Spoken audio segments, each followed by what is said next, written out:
Service public. Service public. Service public. Besoin de comprendre, de savoir, besoin de vous informer sur différents sujets du quotidien. Éducation, santé, justice et loi, sur des sujets de société, culture, environnement, sport et histoire. Tout cela réuni sur une même enseigne. Service public. C'est tout simplement notre métier. Bonjour à vous, Sabah al-Khair, Azoul, merci de nous rejoindre chaque jour, je dirais dimanche, lundi, mardi, entre 10h et 11h. On est là pour vous accompagner, pour passer un bon moment avec vous dans votre espace service public. Aujourd'hui, nous sommes le mardi 28 octobre 2025. Nous célébrons la fête de la radio et de la télévision algérienne, marquant le recouvrement de la souveraineté nationale sur l'audiovisuel en 1962. Qu'est-ce qu'il s'est passé le 28 octobre 1962? On aura le plaisir d'avoir en direct Monsieur Hmimi Rabia pour nous raconter. Il était sur place et il a encore plein de souvenirs. Et nous allons aussi recevoir Monsieur Rida Doumi, et il est conseiller au niveau du ministère, Wali d'Alger, chargé du sport. Il nous parlera des festivités qui se préparent en ce moment. Évidemment, nous allons célébrer le 1er novembre. Il est à nos portes.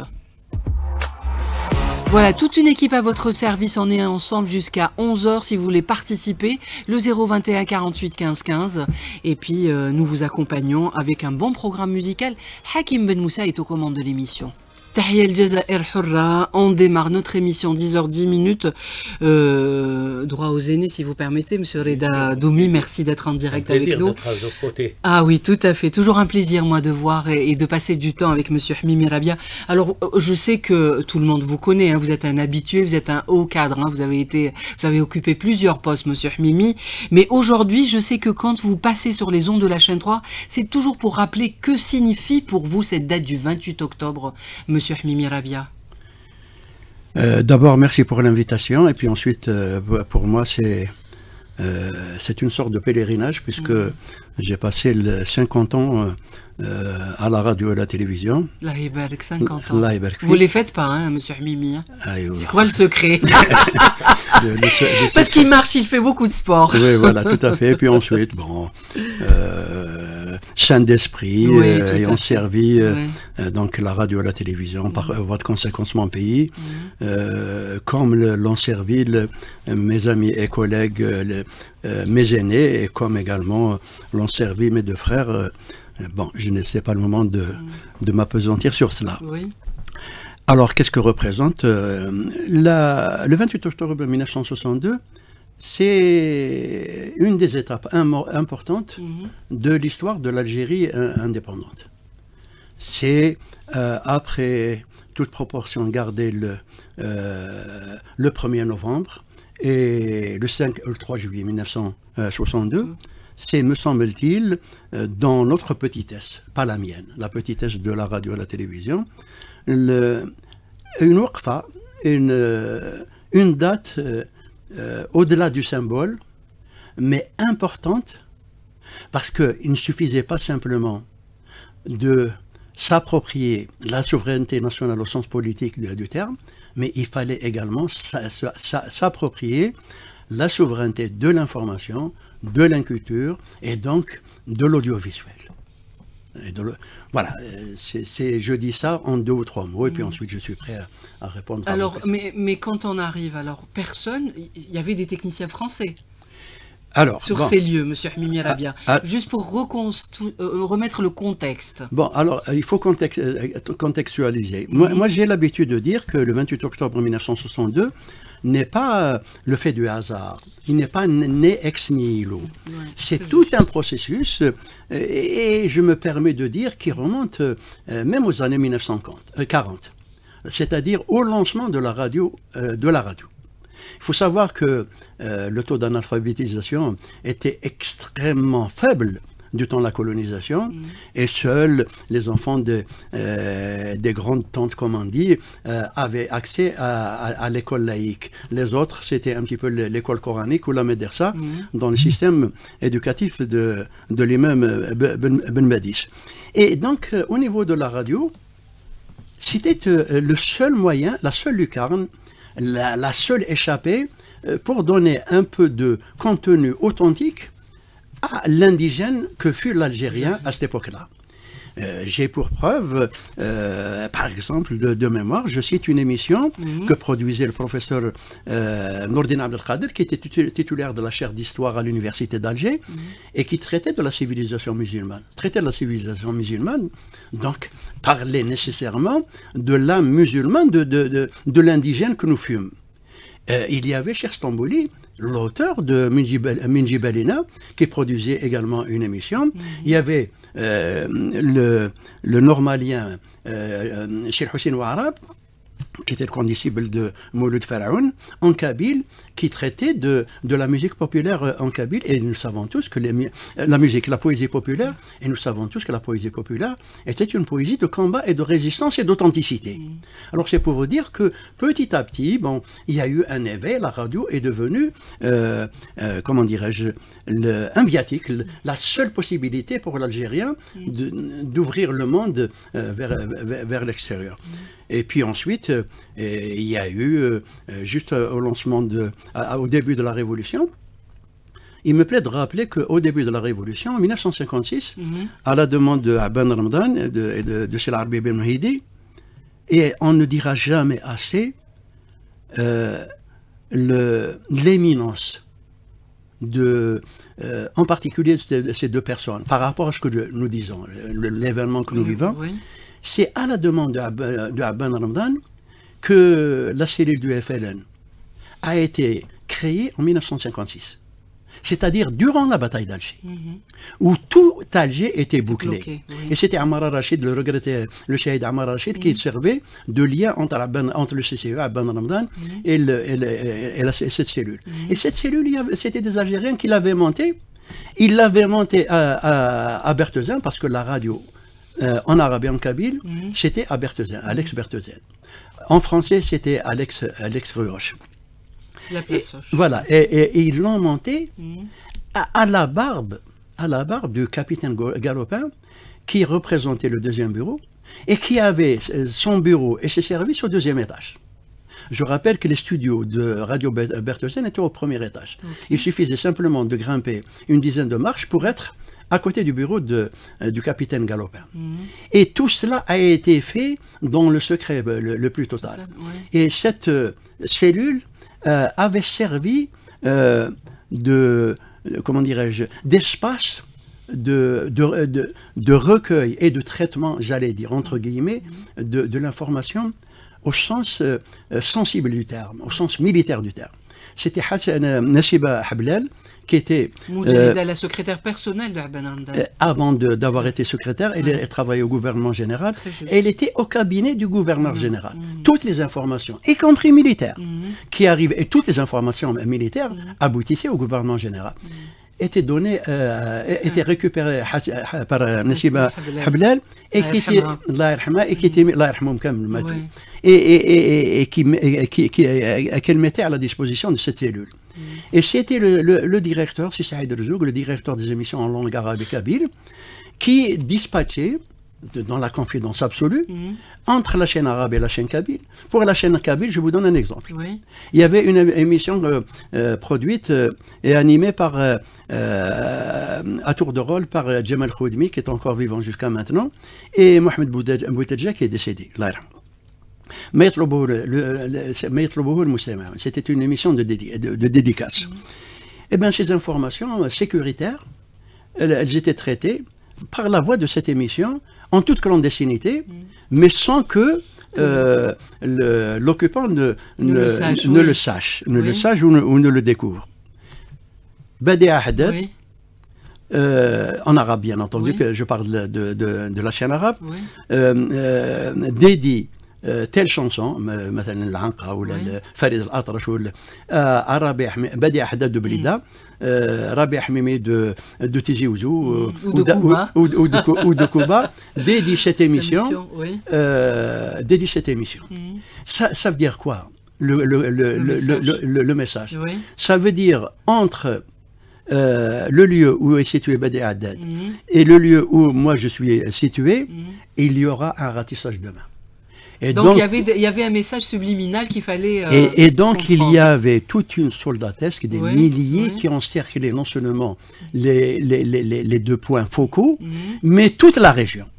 Et le lendemain, il n'y avait plus aucun moudjahid. Tous avaient fui cette région. La même chose pour l'ancien Kabyle. Sauf qu'en ancien Kabyle, c'est un petit peu astucieux, c'est Tcharak. Quand on dit Tcharak, qui a produit 13 colonels pour la révolution algérienne. Il ne faut jamais l'oublier. Quand on dit Tcharak, le lendemain, dans la région de Dera al-Mizan, c'est le ratissage. Et donc, les moudjahidines étaient appelés à quitter les lieux. Est-ce que vous pouvez, M. Hmimi Rabia, nous décrire un peu cet immeuble, hein? C'était télé et radio. On était dans la même enseigne. Bon, à l'origine, il était en construction. Oui. La construction a commencé vers les années 53. Bon, la réception définitive avec l'installation du matériel, des personnels, des moyens, etc. Elle a eu début 1956. La radio avait été pour la chaîne arabe et la chaîne kabyle à Bertheuzen, comme je le disais tantôt, et en français c'était à l'Aix-Roche. La télévision a commencé ici la veille de Noël de 1956. Mais le génie encore de Aban Ramzan a fait que la première émission radio, à partir d'abord de Nador, puis ensuite de Tunis, a eu lieu le 16 décembre, c'est-à-dire 10 jours avant la diffusion de la première image de télévision. Tout cela, ce n'est pas simplement une symbolique artistique. Tout cela procède d'une stratégie. Et cette stratégie, elle a concerné tout le secteur, disons maintenant, en langage moderne, de la communication, mais également le secteur artistique et le secteur sportif. Tout à fait. Il y avait une réflexion. C'était pas venu comme ça. On ne s'est pas réveillé le matin pour dire. Il y avait une réflexion au niveau du sommet de la réflexion. Au niveau de la sommet de la réflexion. D'ailleurs, Ahmed Bidjaoui le dit brillamment dans ses livres et dans ses interventions. Alors, très rapidement, alors, il y a eu d'abord la première émission pirate qui a eu lieu à l'ex-avenue de Debussy, là où a été arrêté chez Mohamed El Arabi Ben Mehdi. Bon. Comme l'armée française a tout de suite localisé le lieu de diffusion de cette émission, c'était l'œuvre des techniciens de Bertheuzen, et à leur tête, il y avait Abdelrahman El-Rouati. Qui a été directeur de la radio algérienne. Directeur général de la RTA. Et puis ensuite, donc, il y a eu Résistance algérienne qui a été les premiers numéros, les 5 ou 6 premiers numéros, ils ont été publiés, comment dirais-je, tirés ici à Cuba. À Cuba, chez les Benouniche, chez la maison des Benouniche. Et puis ensuite, il y a eu la troupe artistique du FLN, qui a fait un travail colossal. Il y a eu il y a eu l'équipe du FLN, de football, qui a été à travers le monde, voilà, l'un des meilleurs ambassadeurs, n'est-ce pas, du message portant le message de la révolution. Que reste-t-il de l'équipe? Là, on salue Allah Yarhamou, Zouba, les quelques noms qui étaient connus de l'équipe. Est-ce que vous voulez... Il est encore vivant. Oui, Monsieur Redadoumi, conseiller au niveau du ministre Walid Alger, est-ce que vous connaissez toute cette histoire de la radio algérienne?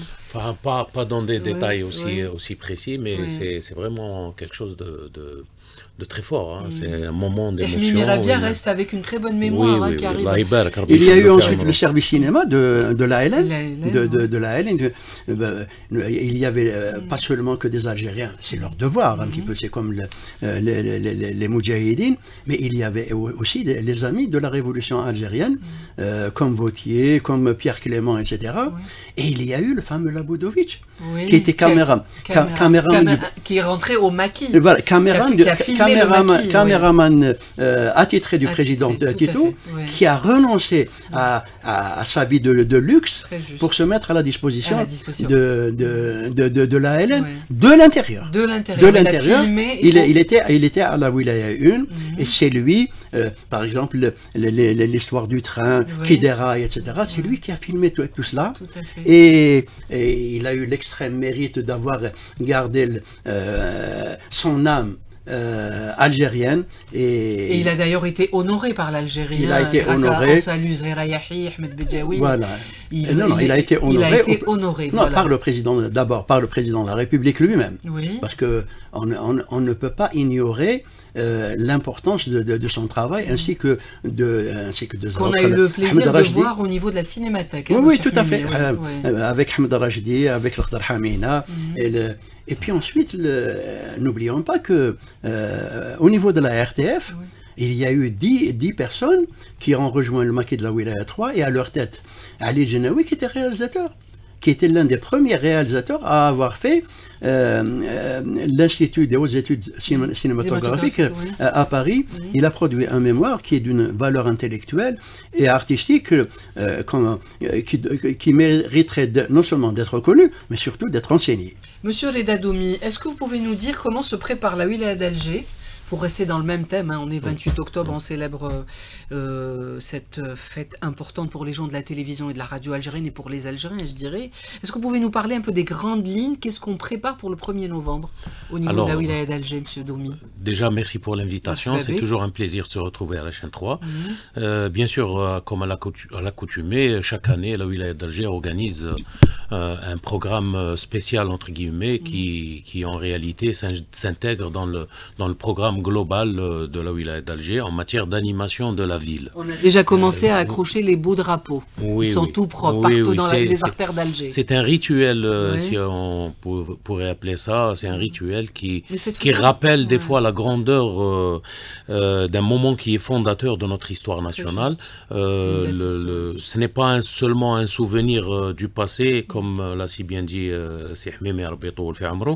mais c'est un message vivant aussi pour le présent et l'avenir. C'est ça le plus important.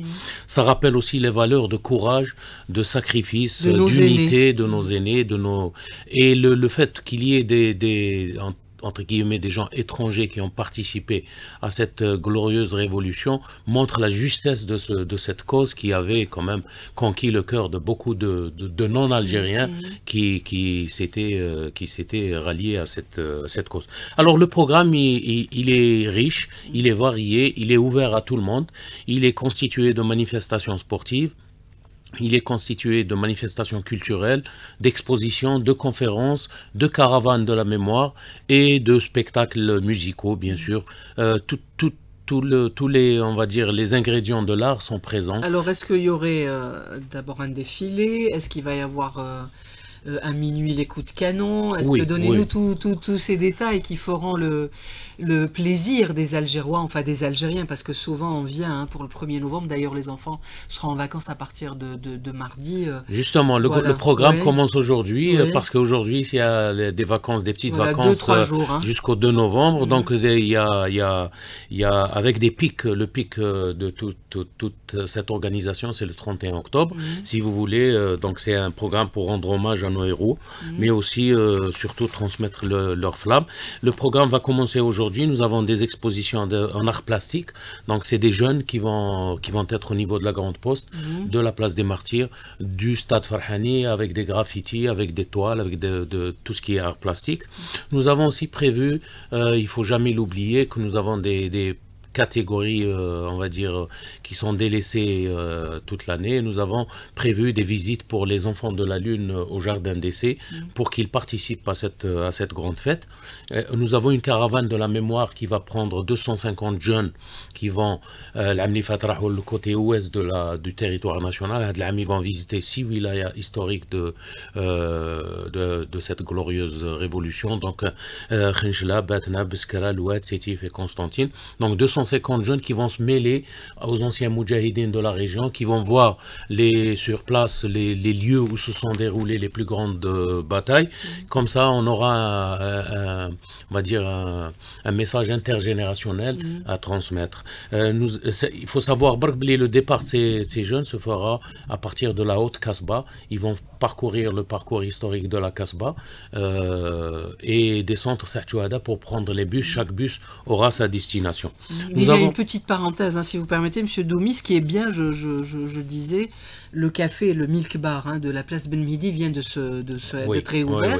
Et quelque chose de très important, vous avez mis un point d'histoire pour qu'on sache. Les jeunes viennent et regardent la plaque. Donc, il est dédié, rappelant à cette Moudjahida. Donc, c'est important. Non, alors c'est un programme global qui va concerner tous les lieux historiques ou qui ont connu des événements lors de la Révolution. Chaque lieu sera, bien sûr, il y a des gens qui le connaissent, mais beaucoup de jeunes ne connaissent pas effectivement où se sont déroulés. Donc à Alger, on aura tous les lieux mythiques qui seront avec une plaque décrivant qu'est-ce qui s'est passé ce jour-là. Donc ça a commencé et c'est en cours. Nous avons deux grands spectacles aussi, l'un à l'esplanade de Riyad Fath le 30 octobre et le deuxième à la Grande Poste le 31 octobre. Ces deux spectacles connaîtront un peu des artistes venus de tous les coins du pays. C'est la Révolution nationale, donc tous les artistes. Des conférences faites par des anciens moudjahidines, des historiens. Nous avons aussi le pic qui sera le 31 octobre à minuit, où nous invitons l'ensemble des citoyens qui seront près des lieux de rejoindre la place de la résistance, Sahat al-Muqawama, où il va y avoir la cérémonie officielle du 31 octobre. Le lendemain, le vendredi, nous aurons le triathlon de Bab el-Oued. On a voulu intégrer sport et... Vous allez participer, le triathlon de Bab el-Oued. Oui, c'est possible. C'est pas... Moi, personnellement, avec mon voisin Samir Babali, nous rendons le 1er novembre à la Kasbah à titre volontaire. C'est pas du tout quelque chose qui est organisé au niveau institutionnel pour accrocher des portraits de Chouhada. Voilà. C'est bien. Et puis, puisque j'ai la parole, je me pose la question de savoir si on a apposé la plaque de Zahia Kharfallah. Qui a déposé quel café, rappelez-le, l'automatique à l'actuelle rue Ben Mahidi. Et souvent, dans mes passages au niveau de la radio et de la télévision, j'ai regretté qu'elle ait été oubliée, alors que c'est l'une des condamnées à mort les plus jeunes. Je crois qu'elle a été condamnée à mort à l'âge de 18 ans à peu près là. Et ce serait bien qu'on pense à elle. À elle, mais surtout pour la mémoire. Pour la mémoire. Elle a fait son devoir comme les autres, comme tous les citoyens. Toutes les moudjahidates et les moudjahidines. Et Raymond Péchard, parce qu'on oublie souvent. Ces jours-ci, j'ai eu la tristesse d'entendre au niveau de votre chaîne encore cette expression à propos de Henri Maillot, un ami de la Révolution algérienne. C'est triste. Non, je préfère le dire. Je pense qu'il est important, une fois pour deux bancs, et définitivement, que cette notion disparaisse à jamais. Très juste. Ce sont d'authentiques Algériens. Bien sûr. Et on peut citer, il y a beaucoup de noms. Et j'ajoute, si vous permettez, que Henri Maillot, bon, moi je suis pas natif, moi j'ai vécu au Clos Salambier, donc El Madania. Henri Maillot a plus de mérite que mes deux frères. Point barre. On peut rappeler ce qu'il a fait avec le...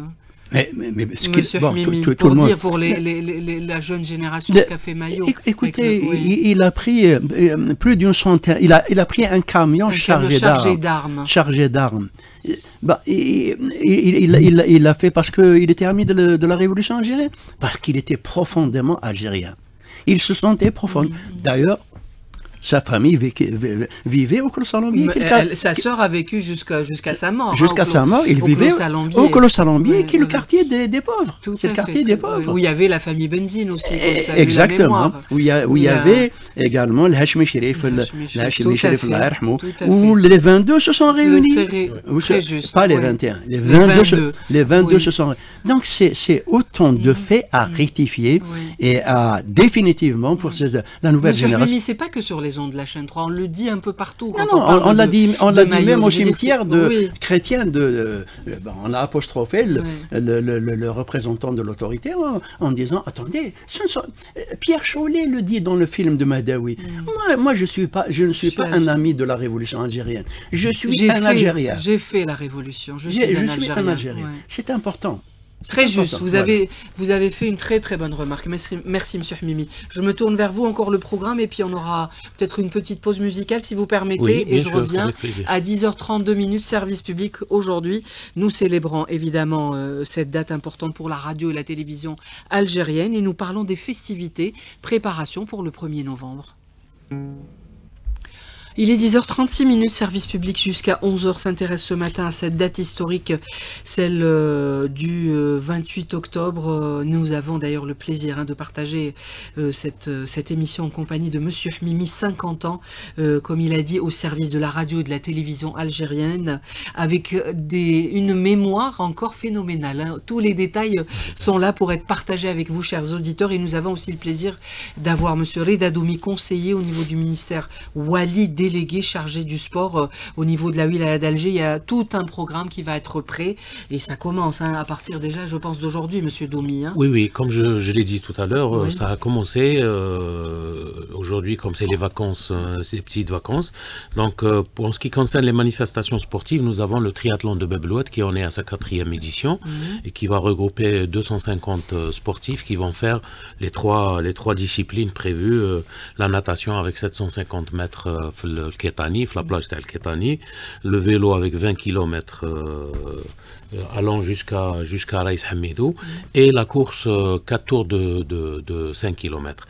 Donc il y a aussi une randonnée qui est prévue, la forêt de Baïnem, qui va regrouper des jeunes, des jeunes issus des maisons de jeunes et aussi des jeunes citoyens des communes environnantes, et qui va être un peu une simulation des passages qui se faisaient sur Torah, comme c'est une forêt. Il y a même le décor qui sera planté avec des refuges, des petites maisonnettes on va apprendre à nos jeunes, à nos moins jeunes, ce qui s'était réellement passé, enfin du moins une simulation de ce qui se passait au maquis. Il y a des tournois de basket 3x3 féminin. Il faut savoir que c'est une discipline qui est en pleine expansion. Nous avons quand même notre équipe garçon qui est champion d'Afrique.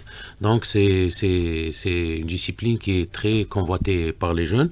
Il y a aussi, Hadiga, au niveau de Beblouet, il y a aussi des exhibitions d'arts martiaux au niveau de tout le front de mer. D'accord, ça se fera quand pour les exhibitions C'est martiaux entre le 30 et le 31 et le 1er novembre. Et le premier, le jour J, 1er novembre, Monsieur Doumi, 1er novembre, nous avons la randonnée, les Ronaha. Oui. Nous avons un cortège, les voitures, les anciennes voitures, qui va faire le tour un peu du vieux Alger, allant jusqu'à la rue des Fusillés, pour revenir sur Hassiba et rejoindre la place des Martyrs.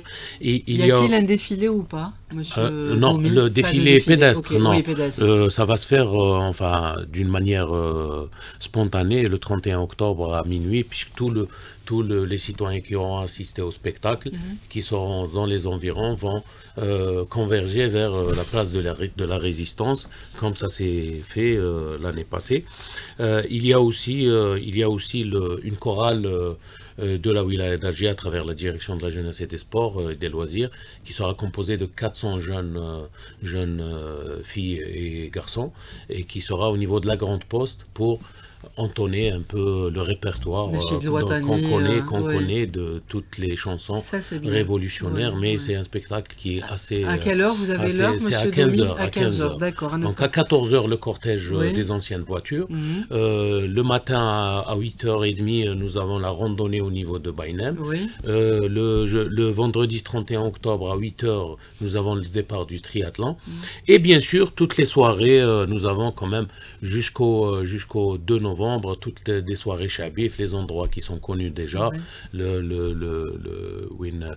l'ancien tristement appelé Malakoff, qui est aussi le Nadi Lanqa, qui est aujourd'hui Nadi Lanqa, Qasr al-Day, Bishtarzi, tout ça seront animés par des concerts chabi. Il y aura aussi des expositions de livres au niveau de Maqam Shahid, des livres, tout ça dans le cadre pour retracer un peu la mémoire de ce qui s'était passé la Révolution. Vous voulez dire quelque chose, monsieur Hmimi? Oui, est-ce que vous assurez les moyens de transport pour les soirées? Parce qu'il y a un sérieux problème au niveau de la ville d'Alger. Le métro s'arrête à 21h. Non, mais justement, c'est un programme spécial va être mis en place, que ce soit Mali Tuza, que ce soit le métro et le tramway, qui vont avoir. Il faut savoir que ça va, comme c'est un peu, nous sommes en plein milieu d'automne, donc ça va se faire entre 21h pour, par exemple, les deux grands spectacles, 21h et 23h, jusqu'à minuit, ça va dire jusqu'à 1h du matin. L'Amlifat, on a eu l'expérience, c'est comme si c'était la matinée. Donc c'est un programme spécial qui va être mis en place. La plage horaire va être élargie jusqu'à 1h tardive pour prendre en charge. À partir de quelle date, monsieur Domi? À partir du 29, 30, 31 et 1er Donc pour ceux qui sont sur les hauteurs d'Alger, qu'ils puissent descendre et profiter des festivités du 1er novembre. N'oublions pas aussi que le 29, il y a le lancement du Salon du Livre, donc, qui va durer jusqu'au 9 novembre. Il y a aussi des pièces... Au 8 novembre, il y a des pièces théâtrales, il y a de la projection des films liés à la Révolution, qui va se faire un peu dans toutes les infrastructures. Ça a commencé déjà au niveau de la cinémathèque, très juste, au niveau de la cinémathèque. Donc toute cette variété d'animation est faite. Elle est faite à longueur d'année, mais elle est faite spécialement avec Nukhat, la Révolution, pour ces journées, pour se rappeler, comme je l'ai dit, l'objectif principal, c'est transmettre la flamme de nos héros, Rabbi Yarham Shuhada, Rabbi Tawal Amr al-Mujahidin, ou tous ceux qui ont assisté à cette guerre. On terminera bien sûr, vous avez encore le temps, on ne terminera pas sans parler du 14 novembre, qui verra le retour du semi-marathon, du grand semi-marathon d'Alger, qui a drainé du monde. Vous avez eu combien d'inscrits? 5500 inscrits, de distance, le 10 km et le 21 km. Ça va permettre à tous les, même ceux qui ne sont pas athlètes d'élite confirmés, de participer. L'essentiel, c'est d'avoir des gens qui puissent courir, comme ça s'est fait tous les longs de ces deux dernières années, avec les trails, les 2 éditions du trail. Toute cette dynamique sportive qui donne vie à la ville. C'est important. Il faut qu'on remette un peu le contexte sportif dans la ville, avec beaucoup de surprises. On y reviendra d'ailleurs la prochaine fois. Mais dites-moi, monsieur Domi, pourquoi on enjolive la ville en ce moment? Il y a des plantes, les drapeaux sont trop beaux, elle est magnifique. Pourquoi c'est pas toute l'année on a cette belle ville d'Alger? Contrairement à ce qu'on puisse penser, c'est toute l'année. Il y a des pics de c'est sûr que c'est des moments où on doit montrer Kim al-Eid, on doit montrer notre plus beau mais ça se fait toute l'année. Je peux vous garantir que nous avons 2 ou 3 réunions par semaine avec monsieur le ministre Walid Alger, qui les préside, pour cet aspect-là, que ce soit pour l'environnement, que ce soit pour la propreté, que ce soit pour l'embellissement, qui occupe une part très très importante, je vais dire majoritaire, de l'activité de la wilaya. Je tiens à préciser, puisque vous m'en donnez l'occasion, de saluer toutes les entreprises publiques de la wilaya d'Alger qui sont 24/24 mobilisées pour avoir ce résultat. Monsieur Hmimi, est-ce qu'on peut parler de l'aspect technique? Qui maîtrisait au début du lancement de la radio algérienne les techniciens que nous avions? Écoutez, souvent on parle de défi, moi j'ajoute au défi le miracle.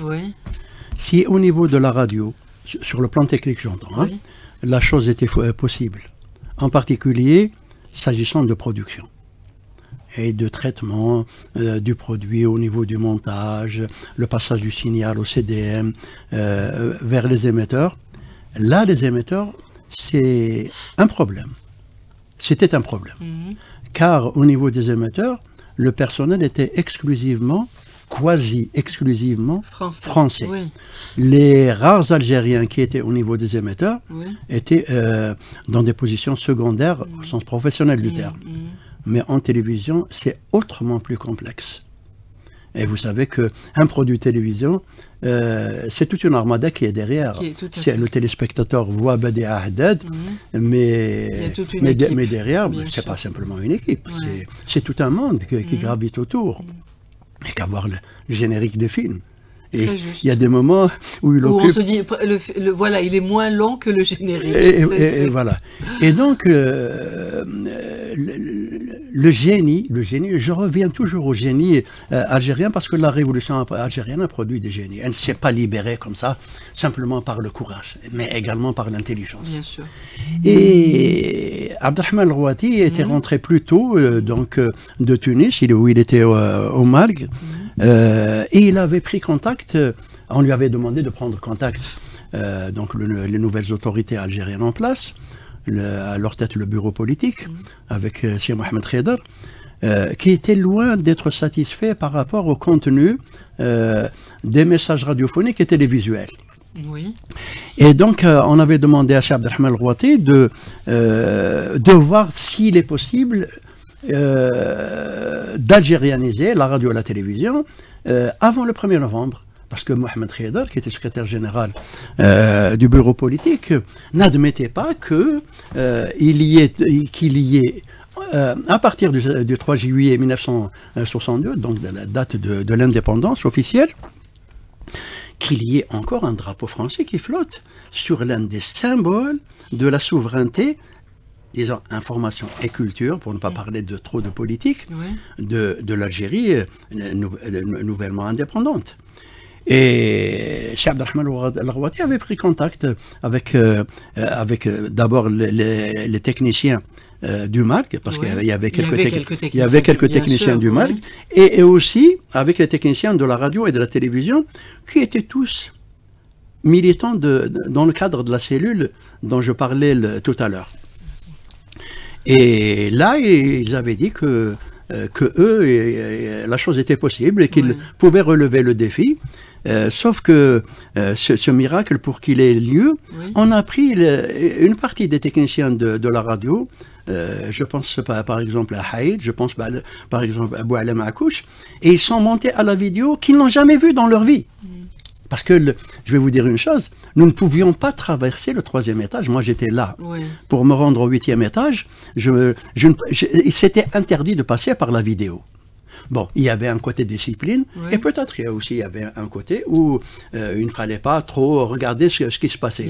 Et au niveau de la vidéo, qui y avait? Il y avait Ami Ali Rsewar, qui était une personne très âgée, qui n'était pas ingénieur, il était technicien, et puis deux ou trois autres.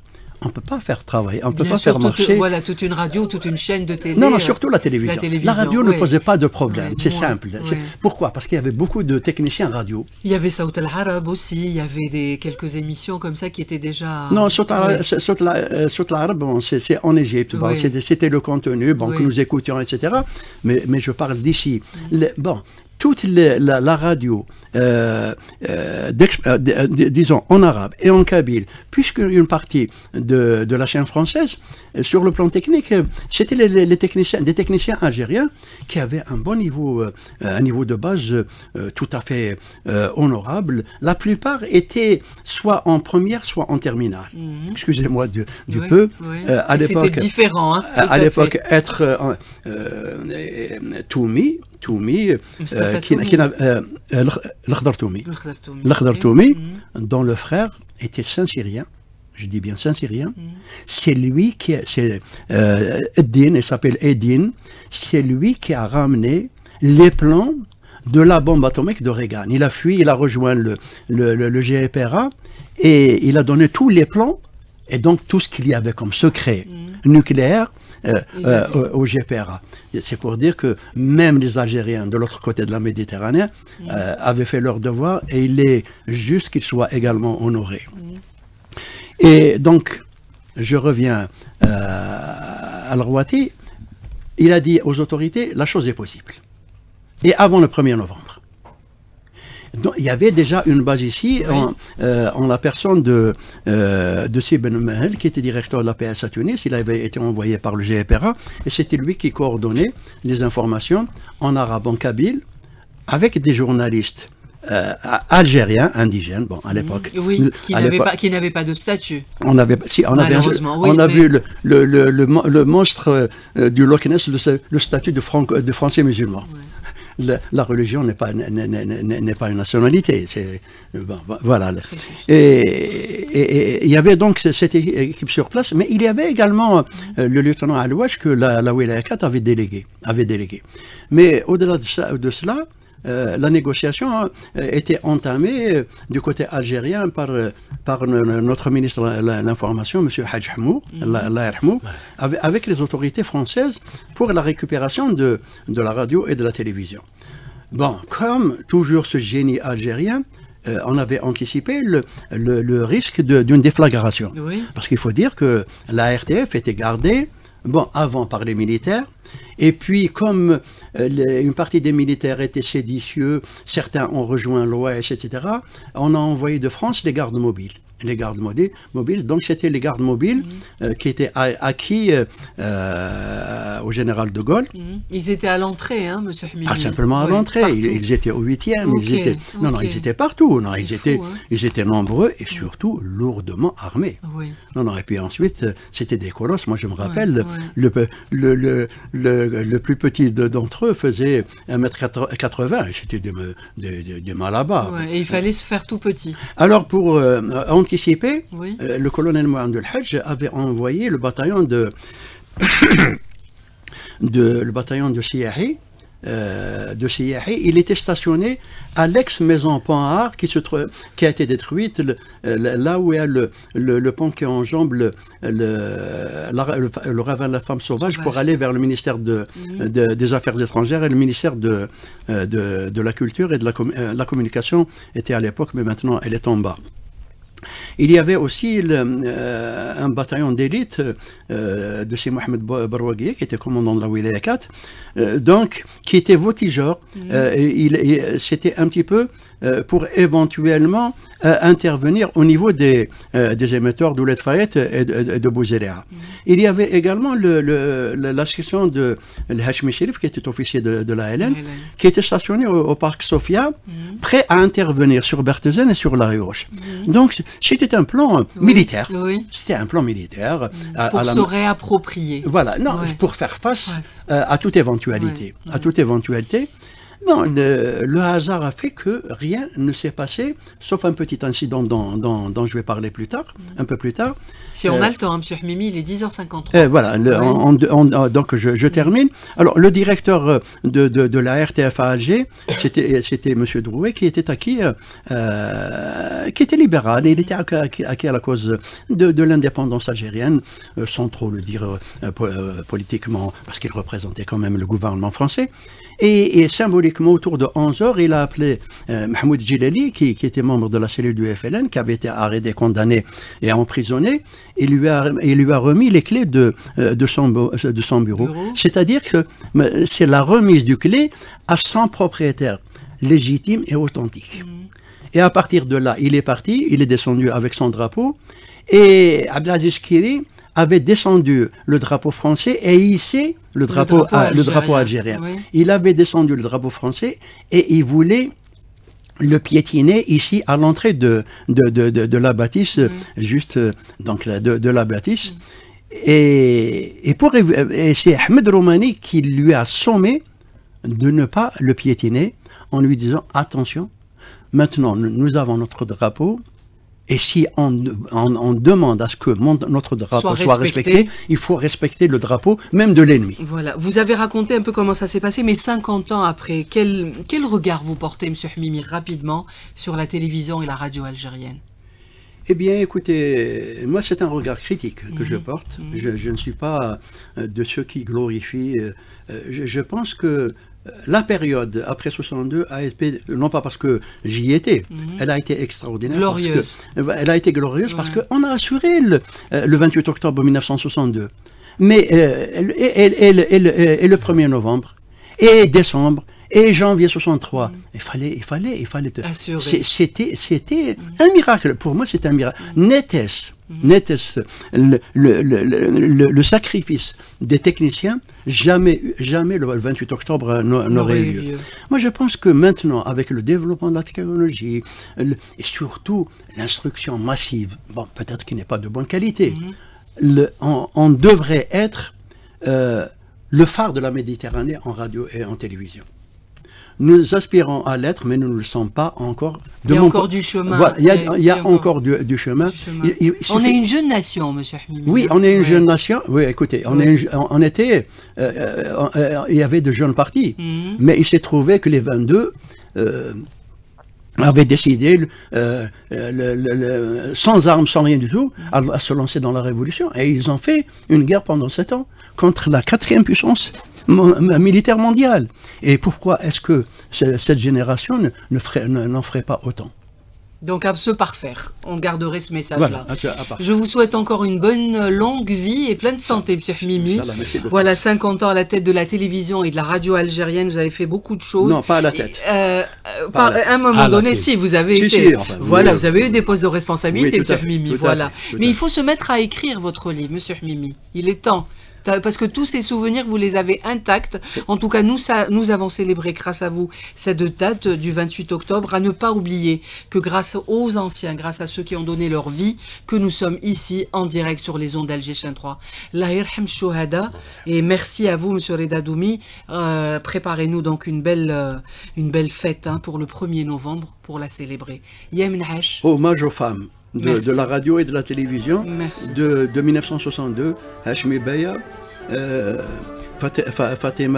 Fatima Zekel, Leila Boukli, Farida, Leila Boutaleb, parce qu'on oublie souvent l'apport des femmes. On ne les oublie pas, elles ont été importantes, elles ont été là. Merci beaucoup, il est 10h57, c'est fini. Tout de suite le flash, on se retrouvera évidemment sur YouTube, si vous avez envie de réécouter l'émission. Yemen Hash, au revoir.